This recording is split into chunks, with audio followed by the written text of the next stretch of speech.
On the morning of September 20th, 1942, Lieutenant Commander Eddie Sanders sat in the cockpit of an aircraft that had no business being in American hands.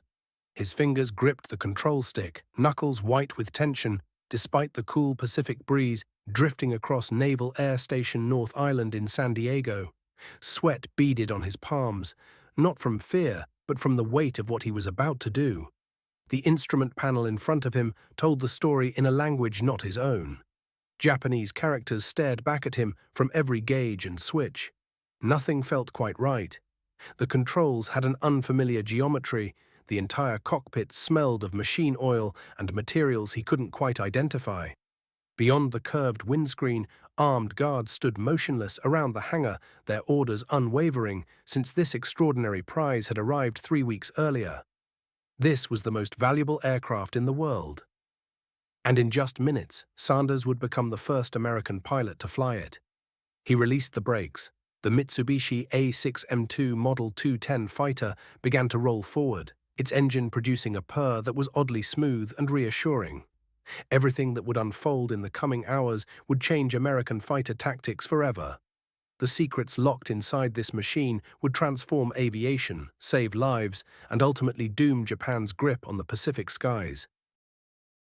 But the real story had begun months earlier, on a rain-soaked Aleutian island where a young Japanese pilot made his final fateful descent. It was June 4th, 1942.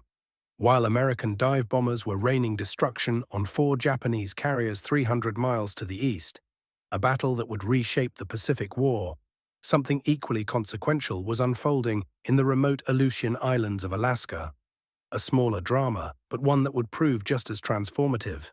19-year-old flight petty officer Tadayoshi Koga sat in the cockpit of his Zero fighter as it launched from the carrier Ryujo. He was part of a diversionary strike aimed at the American base at Dutch Harbor.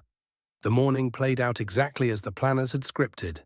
Koga and his wingman, Chief Petty Officer Makoto Endo and Petty Officer Tsuguo Shikada, descended on Dutch Harbor with devastating precision, downing an American PBY Catalina patrol bomber and strafing survivors struggling in the water below. The Zero performed beautifully, exactly as designed. It was faster, more maneuverable than anything the Americans had managed to put in the sky. Then, in an instant, everything changed. A single bullet, likely from a .50 caliber machine gun somewhere in Dutch Harbor, tore through Koga's aircraft and severed the oil return line. For an engine that demanded precise lubrication to survive, this was a death sentence. Oil began spraying from the wound in his fuselage. Koga did the mathematics in his head. He had perhaps 15 minutes before the engine would seize completely, before the whole machine would become a falling coffin. He radioed his flight commander with the damage report and banked toward Akutan Island, 25 miles east of Dutch Harbor. The Japanese planners had designated it as an emergency landing site. A submarine was waiting offshore to fish downed pilots from the water. But Koga spotted something better, what appeared to be a perfect emergency landing field. A long stretch of flat grassland, half a mile inland from the beach, beckoning him down. His wingman circled overhead as Koga began his approach, landing gear extended. This should have been routine, a wheels-down landing on solid ground. But as Shikada watched from above, something caught his eye. Water glistened between the grass stalks during his second pass. Horror flooded through him. The field wasn't solid ground at all. It was a bog. Beneath that innocent-looking grass lay knee-deep mud and standing water. He tried desperately to radio a warning, but it was already too late. Koga was committed to his landing. The Zero's wheels touched the grass at roughly 80 miles per hour. For one brief shining moment, it seemed like success. Then the main landing gear sank into the soft mud beneath that deceptive vegetation, catching with tremendous force. Physics took over in the worst way imaginable. The lightweight fighter, its tail still traveling at landing speed, flipped completely over. It cartwheeled violently and slammed upside down into the bog with bone-crushing impact. The force snapped Koga's neck instantly. He was gone before he could draw another breath. His body remained suspended by his seatbelt in the inverted cockpit, his service pistol and samurai sword still strapped to his waist. Above, Koga's wingman faced an agony of choice: Standing orders were absolute: destroy any disabled Zero to prevent it from falling into enemy hands. They circled the crash site repeatedly, machine guns armed and ready, searching for any sign that their friend had survived. The aircraft sat so intact, inverted in the marsh like a turtle on its back, that they couldn't bring themselves to fire. What if Koga was alive down there, trapped, waiting for rescue? They couldn't murder their friend on a possibility. After several more passes, fuel running dangerously low, they turned back toward the Ryujo. The submarine assigned to rescue downed pilots searched the waters around Akutan for hours before an American destroyer drove it away. Koga's body and his Zero remained alone in the Aleutian wilderness, 5,000 miles from Japan, waiting to reveal every secret of the Empire's most feared weapon. For 5 weeks, the Zero sat hidden in the Akutan bog. The crash site lay far from standard shipping lanes and aerial patrol routes, concealed in a small valley that saw perhaps 6 clear days per month through the perpetual Aleutian fog. The aircraft carrier forces that might have searched for Koga had already retreated westward, following their catastrophic defeat at Midway. The young pilot became just another casualty statistic in a war spinning rapidly against Japan. Then, on July 10, 1942, everything changed. An American PBY Catalina, piloted by Lieutenant William Thess, became lost in the treacherous Aleutian skies. Navigation here was a nightmare. Magnetic compasses couldn't be trusted near the Arctic Circle, and landmarks disappeared behind relentless fog.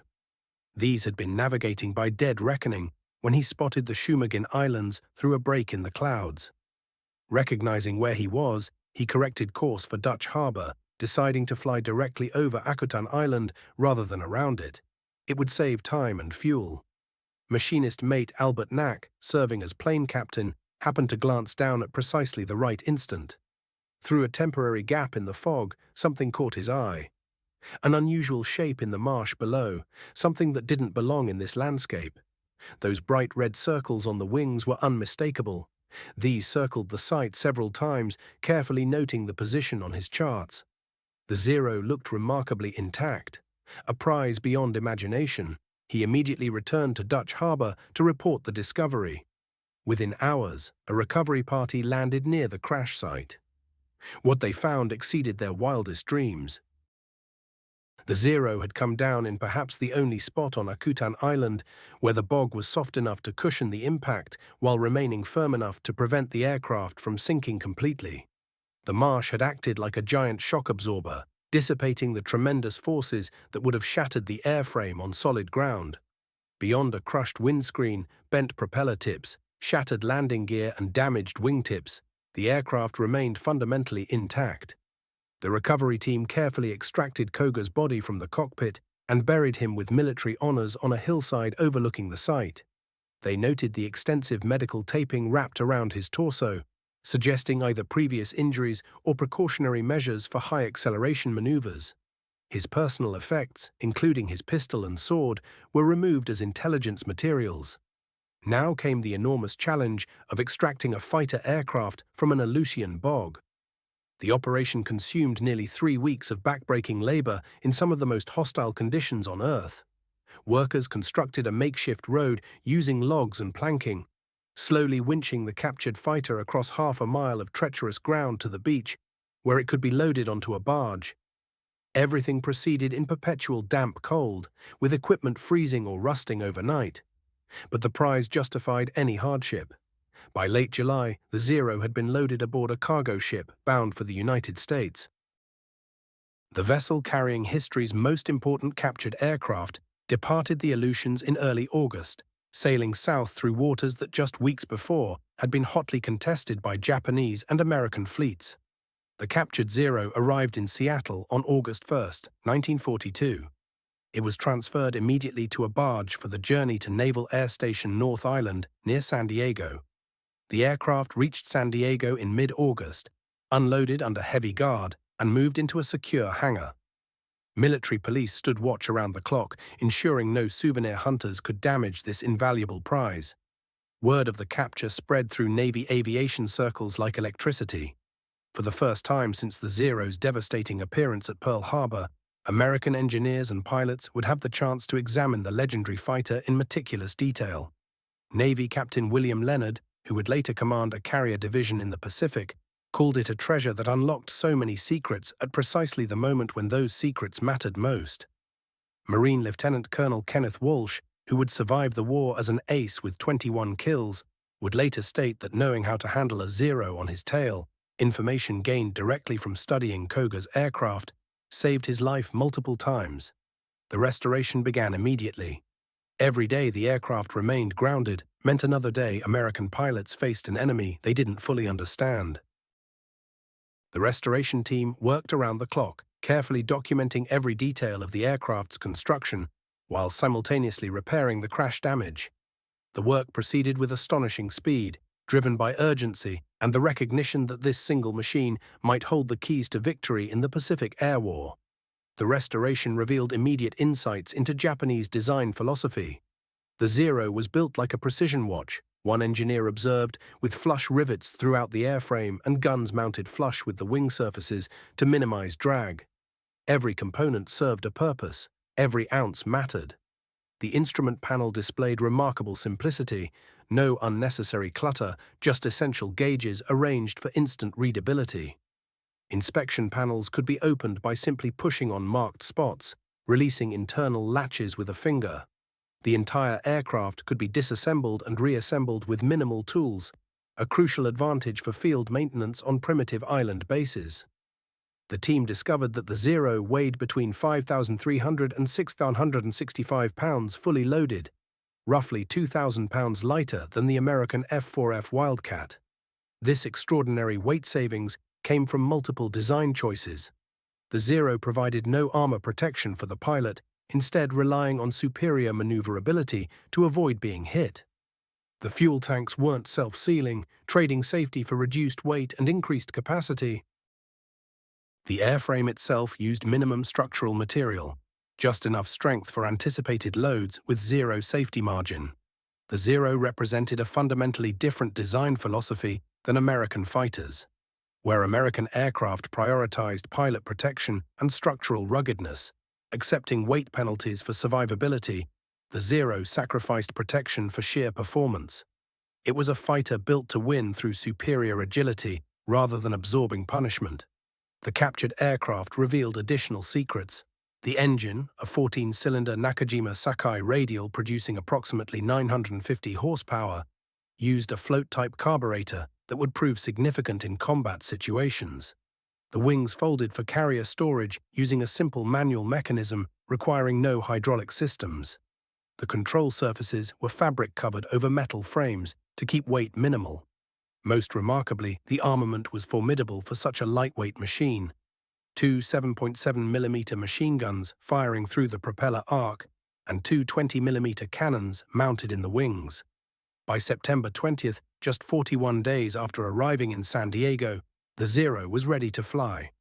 The restoration team had replaced the crushed windscreen, straightened the vertical stabilizer and rudder, repaired the wingtips and flaps, and completely rebuilt the landing gear that had been sheared away in the crash. The original three-blade Sumitomo propeller was carefully dressed and reused.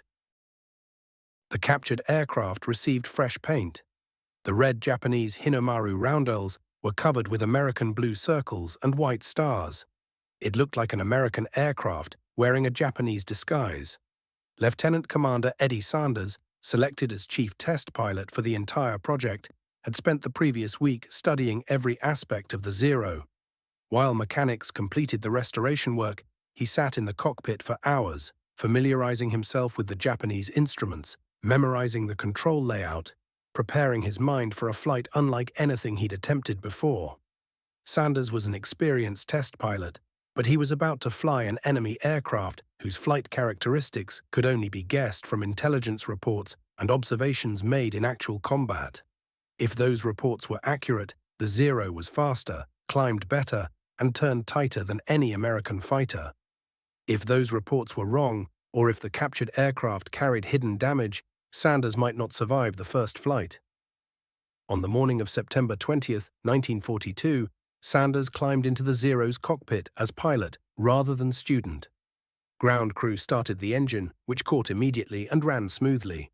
The restoration team's work was vindicated.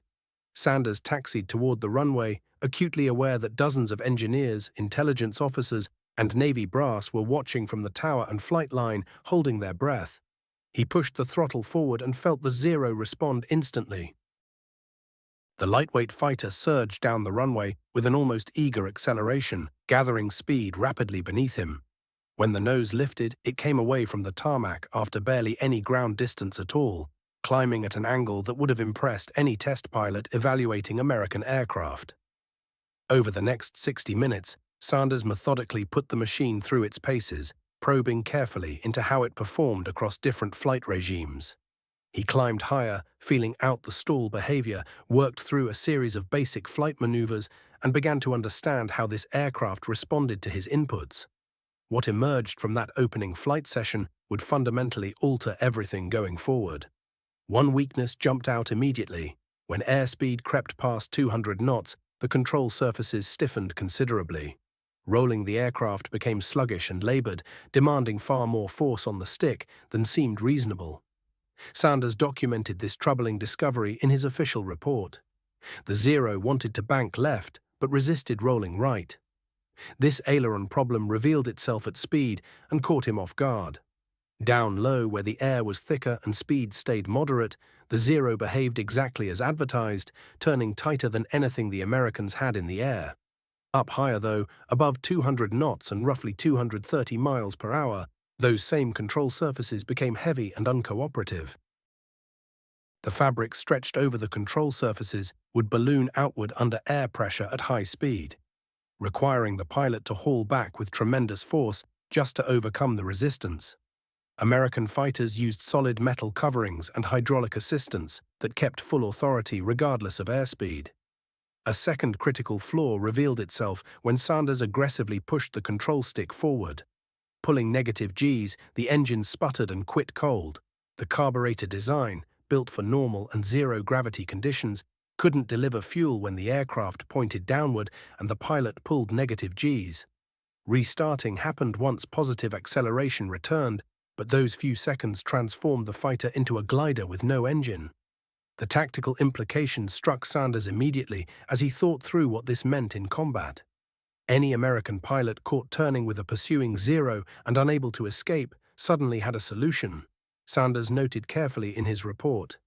Dive hard into a vertical descent, pulling negative Gs if possible to stretch the distance between aircraft, while the Zero's engine went silent under those forces.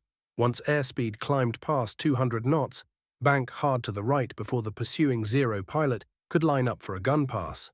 Sanders conducted 24 evaluation flights spanning the next 25 days, each mission providing fresh understanding of the Zero's genuine strengths and real limitations.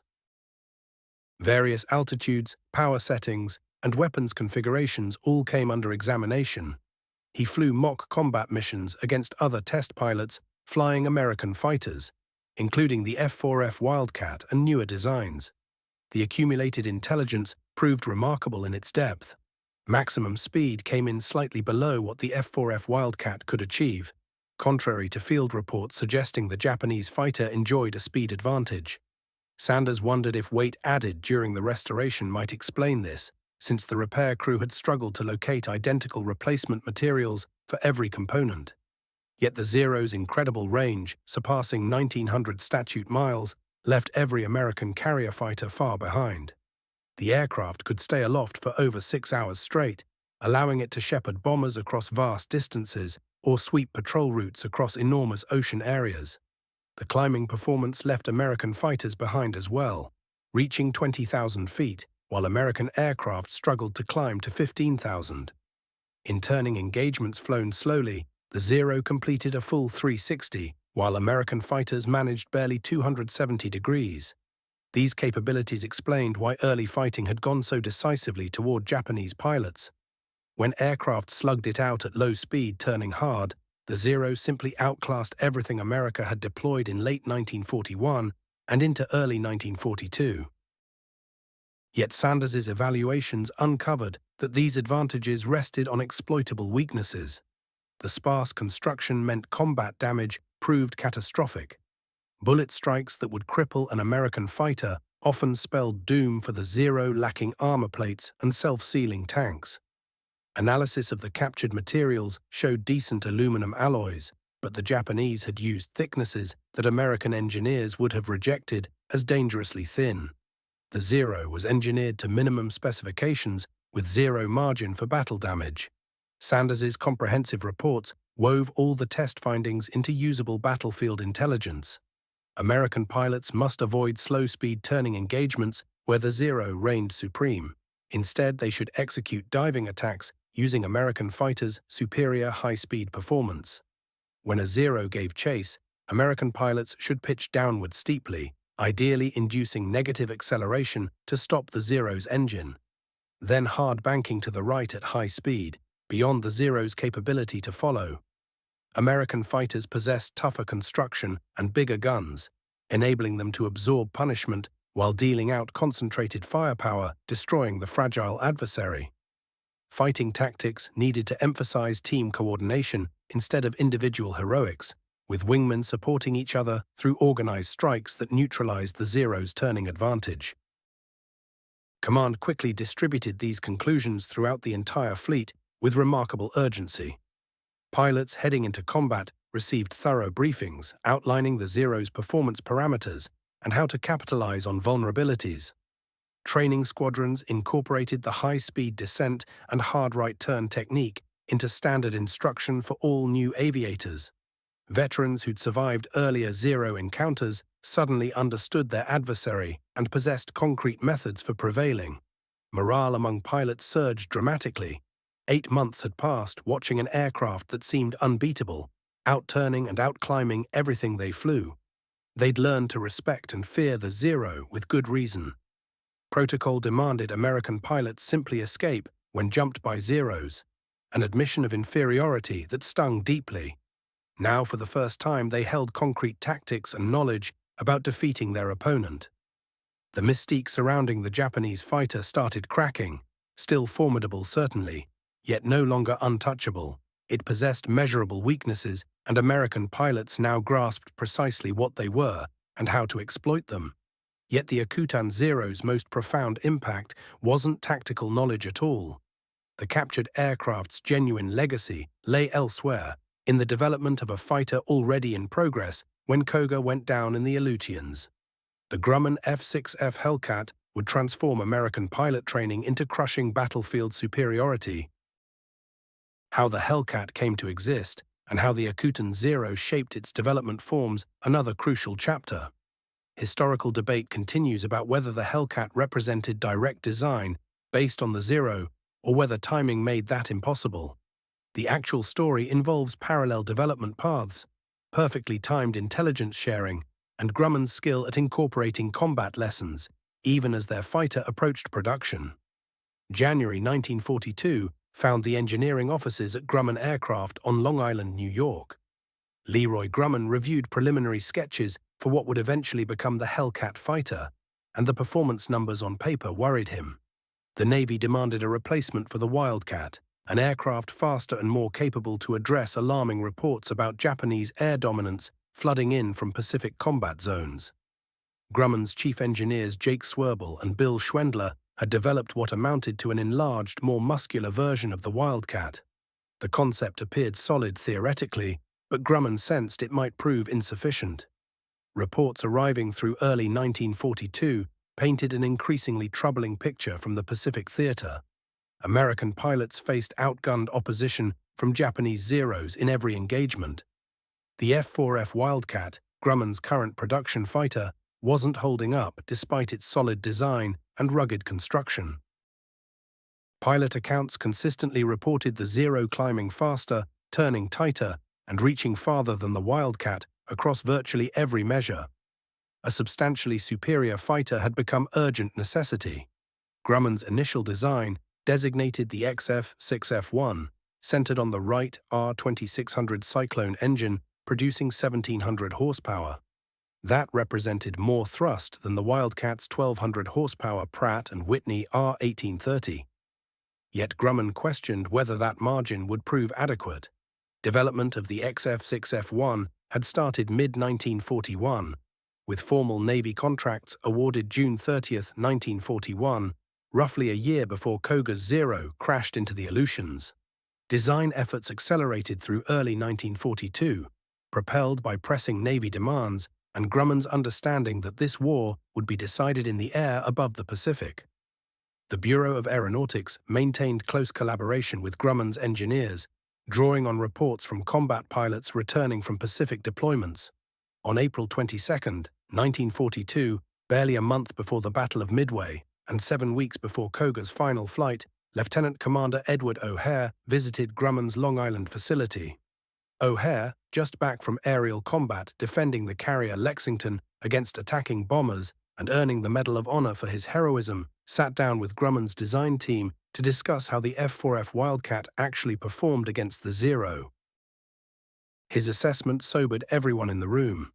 The Zero possessed greater speed than intelligence estimates had indicated, climbed better than its engine seemed capable of producing, and turned inside the Wildcat seemingly without effort.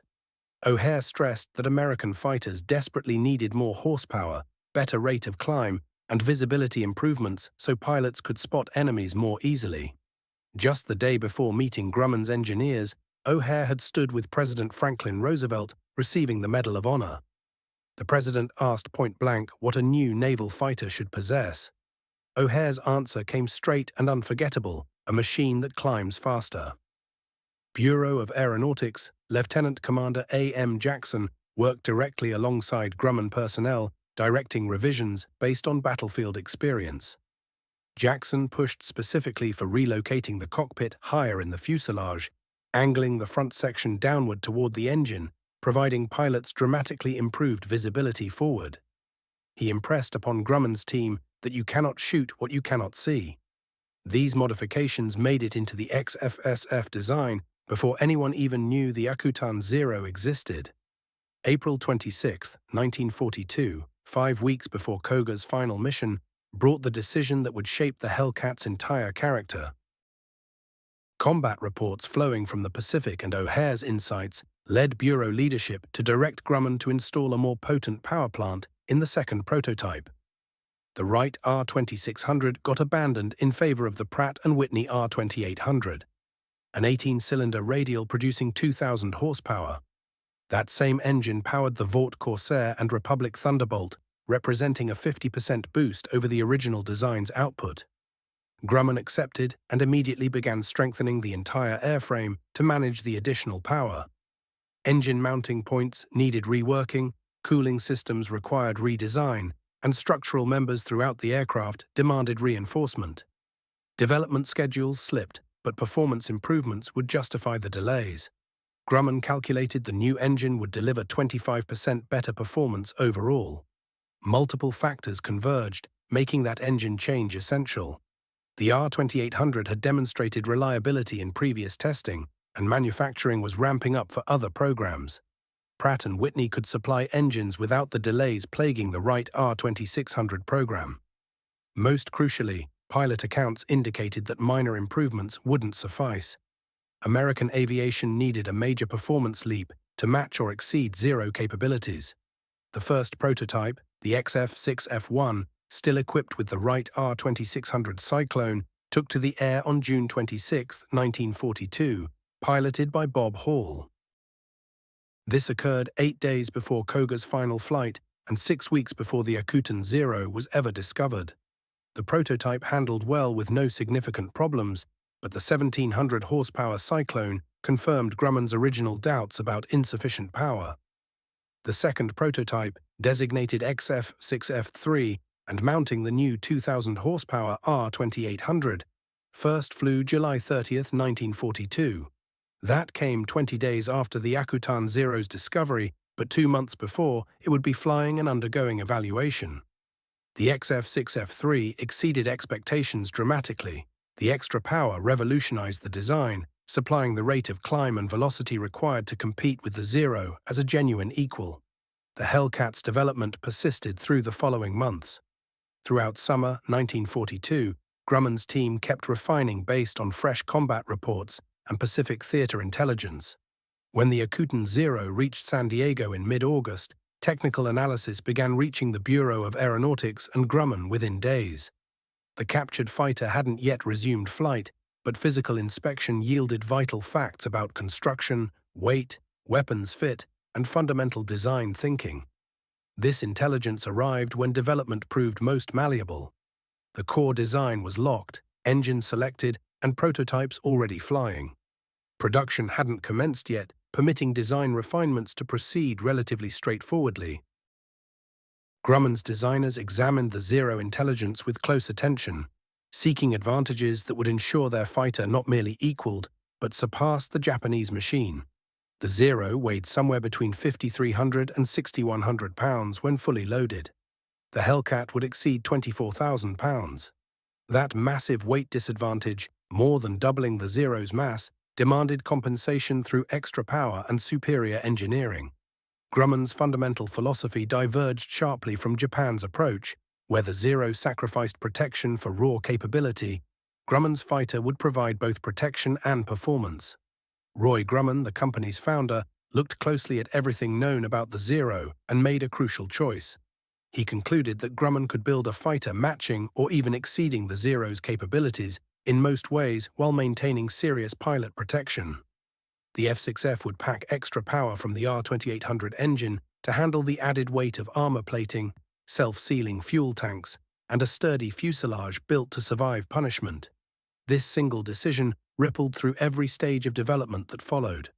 The F6F would be constructed as a tank, engineered to absorb the kind of battle damage that would shred a Zero to pieces. Armor plate would sit right behind the pilot's seat, and the windscreen would stop bullets. Self-sealing fuel tanks meant that hits wouldn't automatically trigger deadly fires. Every system had backups. The structure could endure the bone-jarring impacts of carrier landings and take direct fire without falling apart.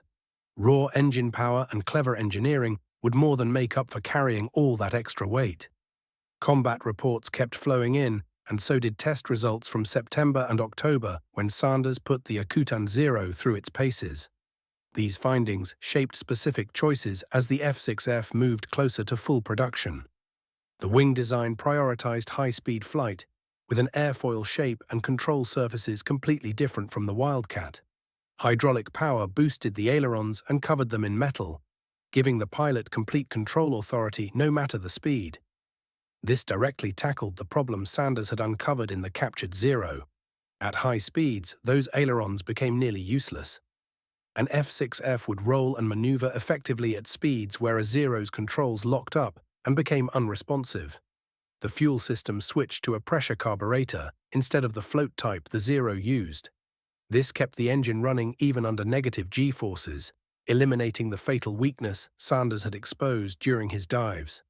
A pilot pushing the F6F into a steep dive to escape a pursuing Zero would never suffer the horror of an engine cutting out at the worst possible moment. The airframe itself could handle 9 positive Gs and 6 negative Gs, far beyond what a Zero could survive. This meant F6F pilots could throw their aircraft around with aggressive maneuvers while knowing the frame wouldn't snap apart, whereas Zeros attempting to follow risked structural failure and disintegration. 6 machine guns delivered concentrated firepower, double what the Wildcat carried. Newer versions would offer the option of 20mm cannons paired with 50 caliber guns. Concentrated firepower like this could destroy a lightly built Zero with short bursts, while the F6F's armor plating could absorb the punishment coming back. The cockpit offered outstanding visibility, with the raised pilot position giving clear sightlines in every direction. This mattered enormously because pilots couldn't shoot what they couldn't see, a fact that had been hammered home repeatedly. The design incorporated lessons learned from the thatch weave and other defensive tactics, recognizing that visibility became absolutely critical when wingmen needed to cover each other. October 3, 1942, marked a pivotal moment. The first production F6F-3 lifted off for its maiden flight, merely 2 weeks after Sanders had finished his initial trials in the Akutan Zero. The timing felt deliberate because it was. Production had been deliberately held back while engineers incorporated the latest intelligence gathered from the captured aircraft. The popular story that the F6F was designed because of the Akutan Zero doesn't hold up under scrutiny. The basic design came before Kogas even crashed, and the engine decision happened before anyone had found the Zero at all. But the pause allowed Grumman to polish the F6F's final configuration, using what they'd learned from the captured aircraft, baking tactical lessons into the design before production began ramping up. By early 1943, the first production F6F-3s started reaching fleet squadrons. Fighting Squadron 9 received the initial operational Hellcats in February 1943, loading them aboard the carrier Essex for training. What pilots said about the new fighter bordered on ecstatic. Months of grueling battles in F4F Wildcats, constantly outmatched by superior Japanese machines, had worn them down.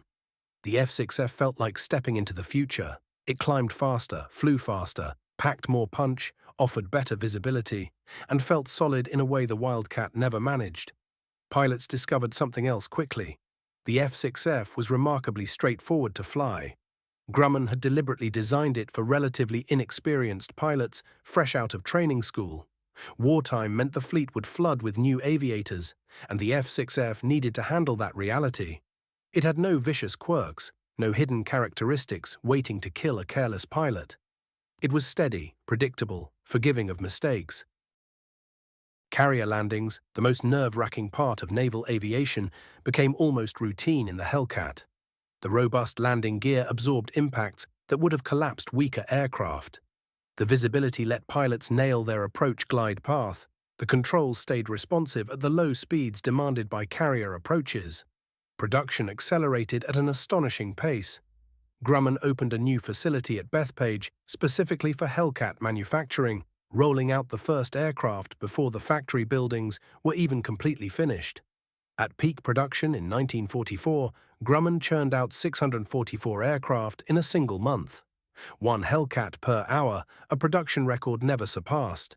The scale boggled the mind. Each F6F needed roughly 20,000 individual parts from hundreds of suppliers. Pratt & Whitney produced engines in 3 separate factories, shipping them to Bethpage for installation. Grumman orchestrated this industrial masterpiece with precision that left observers stunned. Jake Swerble, Grumman's production genius, deserves much of the credit. He organized the workflow and supply chains with an efficiency level the industry had never witnessed before. Most Grumman workers had never built aircraft before stepping into those factories, yet they produced the most successful carrier fighter of the entire war.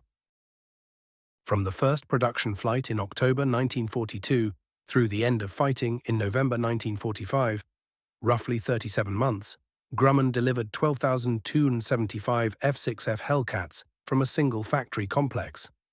Combat came on August 31, 1943, roughly 15 months after discovery of the Akutan Zero and 11 months after Sanders finished his test flights. Aircraft from fighting squadrons 5 and 9, based on carriers Yorktown and Independence, attacked Marcus Island during a carrier raid.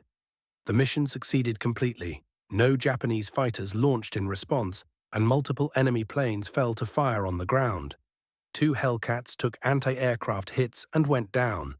But in fighter versus fighter engagements, the F6F showed immediate superiority. As months passed, the F6F became the standard fighter on American fleet carriers, slowly replacing Wildcats on the big carriers, while older fighters continued serving on smaller escort carriers. Early 1944 saw Hellcats equipping 15 carrier fighter squadrons and rapidly establishing itself as America's dominant Pacific naval fighter. Lessons pulled from studying the Akutan Zero found their way into every aspect of Hellcat operations. Pilots learned to avoid slow-speed turning dogfights unless they held significant altitude or numbers advantages.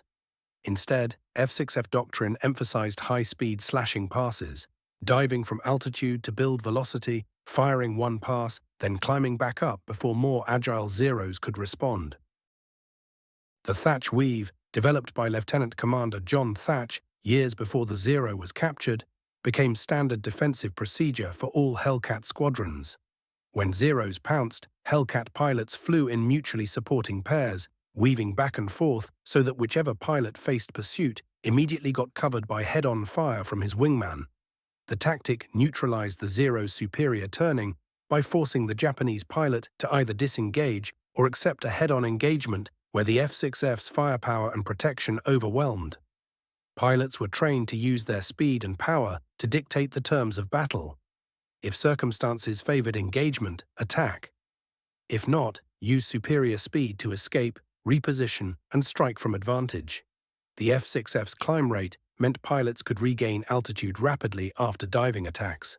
Speed allowed escape from bad situations. Endurance meant longer patrols and the ability to chase fleeing enemies further than Zeros could manage. November 23, 1943, brought the Gilbert Islands. Hellcats from Essex engaged Japanese Zero fighters above Tarawa, marking the first major battle between the new fighter and Japan's finest pilots. 30 Zeros climbed to intercept the American strike. The dogfight exploded across the sky above the invasion beaches. When silence fell, American pilots claimed 30 enemy fighters destroyed for just one Hellcat lost. Tarawa proved everything the F6F had been engineered to accomplish. American pilots, many of them relatively green, had faced veteran Japanese aviators flying Zeros and demolished them completely. Superior aircraft performance, combined with intelligent tactics, derived from studying the Zero's weaknesses and rigorous training, created an unbeatable formula. Both American and Japanese commands felt shockwaves from the battle's outcome. For America, it confirmed the F6F's design and the tactical doctrines born from analyzing the Akutan Zero. For Japan, it signaled that American aircraft had caught up to and surpassed the Zero's capabilities. Japanese air superiority was coming to an end, though Tarawa was only the beginning. June 19, 1944 brought the Philippine Sea. F6F Hellcats from 15 American aircraft carriers, 7 large fleet carriers, plus 8 light carriers from Task Force 58, prepared to face the largest Japanese carrier air force assembled since Midway 2 years earlier. Japan sent 9 aircraft carriers, launching waves of aircraft to smash the American invasion fleet attacking Saipan. What unfolded earned the name Great Marianas Turkey Shoot, the most one-sided aerial battle in naval history. The first Japanese strike of 69 aircraft lost 42 planes before even reaching the American fleet. The remaining 27 that broke through faced devastating anti-aircraft fire and swarming Hellcats. The second wave brought 117 Japanese aircraft, but 97 went down before they could even attack. Japanese carrier aviation was being systematically slaughtered. Throughout the day, Japanese carriers launched 370 aircraft in multiple waves, with only 130 returning. F6F Hellcats on combat air patrol over the fleet and hunting Japanese strike formations shot down the vast majority. American losses totaled between 23 and 30 aircraft, though many pilots were rescued from the ocean. The strategic consequences were catastrophic for Japan. The carrier air groups rebuilt so painstakingly after Midway were annihilated in a single day. The veteran pilots who had trained the current generation were dead. The hoarded aircraft meant for the decisive battle were gone. Japanese naval aviation never recovered from the losses inflicted on June 19. The Philippine Sea demonstrated the F6F at peak effectiveness. The aircraft's outstanding endurance meant continuous combat air patrols covered the American fleet. Climb rate ensured Hellcats intercepted incoming strikes at the optimal altitude. Speed enabled pursuit of fleeing Japanese aircraft. Firepower and protection meant that in head-to-head engagements, the F6F possessed overwhelming advantage. Perhaps most importantly, the F6F's forgiving handling meant even relatively inexperienced American pilots could operate it effectively in combat. By mid-1944, America was producing pilots far faster than Japan, and the F6F let these new aviators enter combat with genuine confidence they would survive and succeed. Japanese pilots, meanwhile, received increasingly shortened training as fuel vanished and instructor losses mounted. By late 1944, Japanese pilots entered combat with perhaps one-third the flying hours their American counterparts accumulated. The experience gap combined with the F6F's technical superiority created an unstoppable spiral against Japanese aviation. Every engagement cost Japan irreplaceable pilots, while American losses got replaced by the training pipeline churning out thousands of new aviators every single year. The F6F's impact extended far beyond air-to-air combat. Multiple specialized variants addressed specific tactical requirements. The F6F-3N and F6F-5N night fighter variants carried radar equipment in pods mounted on the starboard wing, enabling them to intercept Japanese night bombing raids. The radar slightly reduced top speed, but night fighter pilots considered the trade-off worthwhile. These night combat specialists achieved outstanding success against Japanese night raiders, destroying bombers that had previously attacked with complete impunity under darkness. The F6F-3P and F6F-5P photographic reconnaissance variants swapped guns for cameras, flying critical reconnaissance missions over enemy territory. Their speed and range allowed penetration deep into Japanese-held areas, photography of targets, and escape before interceptors responded. Later F6F-5 variants received modifications to carry 2,000-pound bombs on centerline racks and rocket rails under the wings, becoming highly effective fighter bombers. Hellcats armed with bombs and rockets delivered devastating close air support for Marine and Army forces across Pacific Islands, attacking Japanese bunkers, artillery positions, and troop concentrations with surgical precision artillery couldn't match. By war's end, F6F Hellcats had accumulated statistics unmatched by any other American fighter. United States Navy and Marine Corps pilots were credited with destroying 5,163 enemy aircraft in Pacific air-to-air combat, with an additional 60 aircraft destroyed in other theaters, bringing the total to 5,123 when including Royal Navy Fleet Air Arm victories. Only 270 F6Fs were lost in air-to-air combat, yielding an overall kill-to-loss ratio of 19-1. Against Japanese Zeros specifically, the ratio reached 13-1. These numbers reflected the combined effect of superior aircraft performance, sound tactical doctrine derived from studying the Akutan Zero, and increasingly experienced American pilots facing declining Japanese opposition. When the F6F took to the skies, it carried with it a remarkable distinction. No other Allied fighter produced more combat aces during the entire war. Between 305 and 307 Navy pilots wearing Hellcat wings achieved ace status, recording 5 or more confirmed victories, though the exact count shifted depending on how shared kills were calculated. Commander David McCampbell, the Navy's leading ace, accomplished all 34 of his kills flying this single aircraft type. The Hellcat's battlefield dominance became so overwhelming that Japanese pilots began experiencing what American intelligence officers termed zero fatigue. These flyers came to understand, with a cold clarity born from witnessing their comrades' deaths, that engaging a Hellcat usually meant not going home. Instead of fighting, Japanese pilots increasingly chose survival, diving away, seeking refuge in clouds, fleeing whenever they spotted the distinctive American fighter. This psychological advantage proved just as valuable as the machine's technical superiority, allowing American carrier task forces to operate with virtually unchallenged freedom. The Japanese air opposition that once posed a serious threat had become a nearly non-existent one. The contrast with those dark early months felt almost surreal. In 1942, American pilots had routinely run from Zeros. By 1945, the roles had completely reversed. Japanese flyers were the ones racing away from Hellcats. The shift represented something far more significant than simple equipment improvement. The captured Zero from Akutan Island played a role in this transformation, whose exact weight remains impossible to calculate precisely, yet whose significance cannot be questioned. That single preserved aircraft gave American intelligence their first comprehensive understanding of what the Zero could actually do, and, more importantly, what it could not do. Sanders's test flights exposed specific vulnerabilities that tacticians could exploit.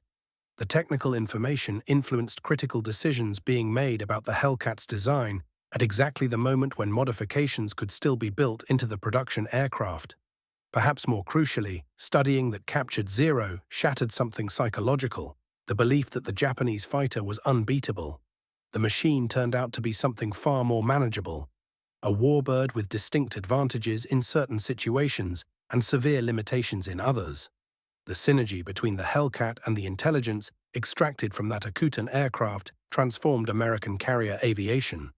The Hellcat wasn't designed specifically because of the captured Zero, but engineers refined it based on what that aircraft revealed. American pilots didn't invent their tactics by reverse engineering Japanese methods, but those tactics gained validation and formal structure through Sanders' careful test work and the analyses that followed. What emerged was a complete integrated system: superior aircraft, proven tactics, rigorous training programs, and industrial production that simply overwhelmed everything the Japanese could throw against it. Japan had constructed roughly 10,500 Zeros during the entire war, depending on how variants were counted. The United States manufactured 12,275 Hellcats in just 37 months, alongside thousands of Corsairs and other fighters. The production numbers reflected American industrial capacity, yet the actual battlefield numbers reflected something different: the Hellcat's technical edge and, critically, the tactical doctrine American pilots had adopted. The Akutan Zero met an unexpected end in February 1945, ironically during a training flight rather than in combat. While preparing for takeoff at Naval Air Station North Island, an SB-2C Helldiver dive bomber drifted out of control and collided with the parked Japanese fighter, its propeller reducing the captured aircraft to shattered wreckage. Salvage personnel recovered several instruments and components from the debris. William Leonard preserved various gauges, eventually donating them to the National Museum of the United States Navy. The Alaska Heritage Museum and the Smithsonian National Air and Space Museum also took custody of smaller fragments that survived. Though the physical machine was destroyed, its influence lived on, embedded in every Hellcat that flew combat sorties, present in every American pilot who understood the Zero's weaknesses, recorded in every tactical manual that incorporated what Sanders' flights had demonstrated. The young pilot whose body was initially interred on Akutan Island didn't remain there. In 1947, Army Graves registration teams exhumed his remains and relocated them to Adak Island, situated further down the Aleutian chain. Several years later, in 1953, when the Adak Cemetery was excavated, 236 bodies, quite possibly including those of the Japanese pilot, were returned to Japan for final burial. A teenager who died at 19 became an unwitting participant in his nation's defeat. His perfectly maintained fighter aircraft surrendered secrets that would ultimately contribute to the deaths of thousands of his countrymen. Historians continue debating exactly how significant the Akutan Zero proved to be. Some scholars maintain it represents the single most crucial intelligence acquisition of the entire Pacific campaign, more valuable than code-breaking, more important than any other intelligence source. Others argue that American victory was essentially inevitable regardless, and the captured aircraft merely accelerated processes that were already underway. Japanese historian and Air Self-Defense Force Lieutenant General Masatake Okumiya, who served as a staff officer throughout the Pacific carrier campaigns, stated that acquiring the Akutan Zero carried consequences every bit as serious as Japan's loss at Midway. Having the Zero's secrets laid bare for American engineers and test pilots constituted an intelligence catastrophe of immense proportions. Its ripple effects would shape the remainder of the war. Fighter pilot William Leonard called the captured Zero a treasure that opened countless locked doors, precisely when those doors most needed opening. Marine Corps pilot Kenneth Walsh credited the intelligence obtained from studying that aircraft with preserving his life repeatedly. The tactical knowledge allowed him to navigate early air battles that otherwise might have been fatal. The complete answer likely incorporates something from each perspective. The Akutan Zero wasn't the sole architect of American victory. That victory rested on massive industrial production, brilliant code-breaking efforts, effective submarine campaigns, and countless other contributing factors. Yet it was undeniably a critical component, reaching American hands at the precise moment when it could reshape aircraft design choices and influence developing tactical doctrine. Without the Akutan Zero, the Hellcat would still have been an excellent fighter. American production capacity would still have overwhelmed Japanese manufacturing, and ultimate victory would probably still have followed. But the timeline might have stretched longer, American casualties might have climbed higher, and uncertainty about defeating the Zero's specific capabilities might have persisted much longer. The 19-to-1 kill ratio represented the culmination of multiple elements aligning perfectly. Superior aircraft engineering, emphasizing both raw performance and pilot survivability. Tactical systems based on careful study of what enemies could and couldn't do. Training that readied pilots for combat's actual demands, industrial might that assured numerical superiority, and crucially, precise intelligence regarding the enemy's primary weapon, drawn from a single nearly intact example, recovered almost by accident in the Aleutian wilderness. During the decades following World War II, former F6F pilots gathered at various reunions, veterans now looking back on their extraordinary service. These were men who had dominated Pacific skies in their sleek fighters, now meeting to remember experiences and pay respects to those who hadn't returned. The veterans repeatedly brought up the Akutan Zero during these gatherings, discussing how the intelligence derived from that aircraft had bolstered their confidence when facing Japanese machines. They talked about using the diving techniques and the hard right turn maneuver that Sanders had identified. They explained how their aircraft's design had incorporated lessons that Captured Zero provided. One consistent theme echoed through nearly every veteran's account. Most believed they'd been told the Zero was unbeatable. The early combat losses had seemed to confirm it. Then they learned the truth from the captured aircraft in Alaska. They discovered that the Zero couldn't execute rolls at high speeds. They learned that the engine would fail under negative G-loading.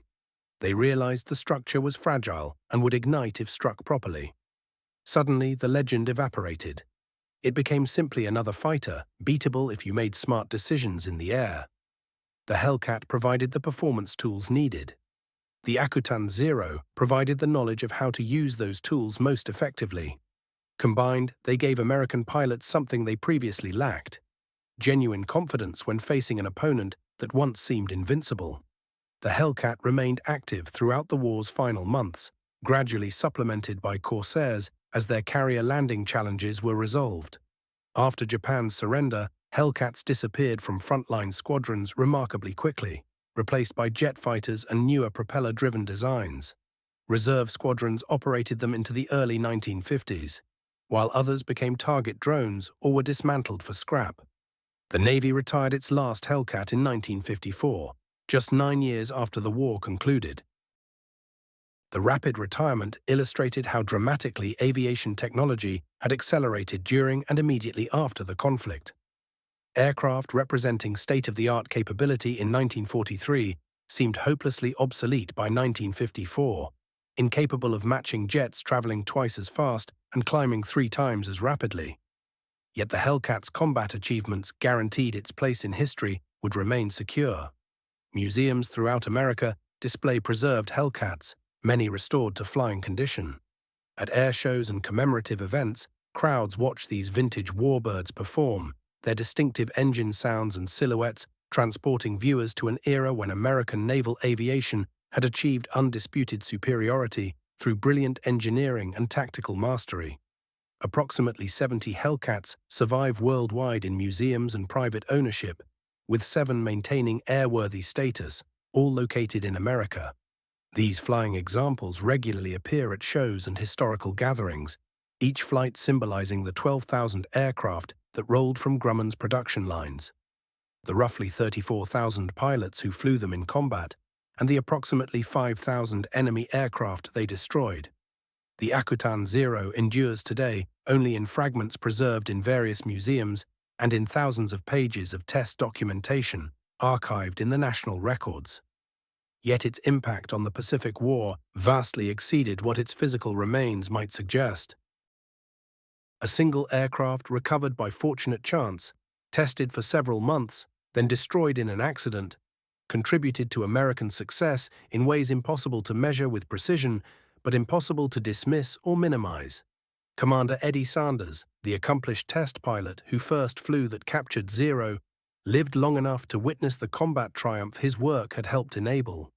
He remained in Navy service throughout the remaining war years, continuing his specialized work in aircraft evaluation and testing, contributing to development programs for numerous aircraft types. Following his military retirement, he pursued a career in the aerospace sector, where his expertise in test pilot work proved invaluable during the rapid advancement of aviation technology in the post-war decades. He passed in the 1970s, having observed aviation evolve from reciprocating engine fighters to supersonic jets. Sanders maintained a private demeanor about his Akutan Zero testing, viewing it as merely one assignment among many throughout his aviation career. Those who served alongside him, however, understood that his methodical test flights, comprehensive reports, and analytical rigor had directly shaped American tactical approaches and indirectly influenced Hellcat development decisions. He exemplified the quiet professional who executed his responsibilities with absolute precision at a moment when precision carried enormous consequences. The larger significance of what happened with the Akutan Zero and Hellcat extends well beyond those specific historical events. Contemporary military organizations invest tremendous sums in intelligence collection, technical analysis, and threat assessment, because the Akutan example demonstrated convincingly how valuable comprehensive knowledge of adversary capabilities truly is. Each captured enemy aircraft, each defecting scientist bringing technological secrets, each intelligence avenue revealing opponent vulnerabilities, potentially represents another Akutan Zero, another key unlocking tactical and technological edges. The capacity to understand what adversaries can accomplish and where they face limitations often determines conflict outcomes. A single piece of equipment, analyzed thoroughly and utilized effectively, can reshape weapon system design, transform how forces approach combat, and influence battles' results. The Akutan Zero arrived at precisely the right moment to reshape Hellcat development. Sanders's flights revealed limitations exactly when pilots needed to overcome their fear of the Japanese fighter. The tactical knowledge became available when training systems could incorporate it. Had this happened even a year earlier or later, the consequences might have been minimal. The timing was almost providentially perfect, and America capitalized completely. In 1942, the Zero represented arguably the world's premier carrier fighter, demonstrating superiority across numerous performance categories compared to American alternatives. Yet American capacity to manufacture thousands of Hellcats, prepare tens of thousands of pilots, and maintain operations across vast ocean distances provided advantages that Japanese technical excellence ultimately couldn't offset. Quality certainly matters, but quantity carries its own particular quality, especially when paired with superior intelligence and sound tactics. The Hellcat and Akutan Zero embodied opposite sides of this equation. The Hellcat represented American industrial power, engineering brilliance, and the synthesis of tactical intelligence. The Akutan Zero represented fortune's gift to American intelligence, chance discovering something irreplaceable that unveiled the adversary's genuine capabilities. This combination proved unbeatable, shifting American carrier aviation from the defensive disadvantage characterizing early 1942 to the overwhelming superiority evident by summer 1944. The 19-year-old Japanese pilot who perished in an Aleutian swamp couldn't have comprehended that his perfectly maintained aircraft would ultimately serve his nation's enemies. His wingmen, hoping he'd survived, never imagined that their decision not to destroy his machine would doom countless future comrades.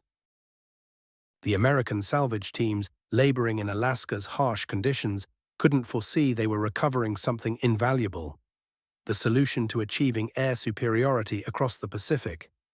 And Sanders, preparing that captured Zero for its maiden American flight, couldn't have fully grasped that his careful test work would establish the foundation for a fighter achieving a 19-to-1 kill ratio and clearing Japanese aviation from Pacific skies. History operates through such moments.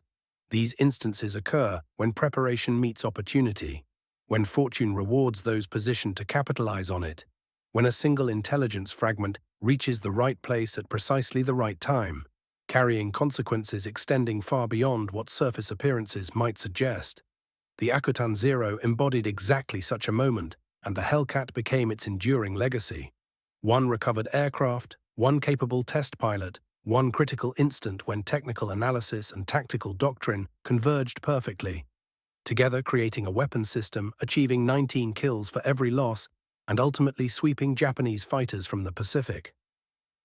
American naval aviation's journey from underdog to supremacy resulted from multiple forces converging simultaneously: industrial capacity, producing vast quantities of aircraft; engineering talent designing superior machines; skilled pilots executing sophisticated tactics; and intelligence revealing enemy weaknesses. The Akutan aircraft showed that the apparently unbeatable Japanese fighter possessed exploitable limitations. The Hellcat was specifically engineered and deployed to ruthlessly capitalize on those vulnerabilities. When American pilots strapped themselves into Hellcats for combat missions, they carried advantages beyond superior machinery. They possessed superior knowledge. They understood the Zero's specific weaknesses because Sanders had discovered them through careful test work. They could exploit those weaknesses because tactical training reflected the lessons Sanders's flights had taught.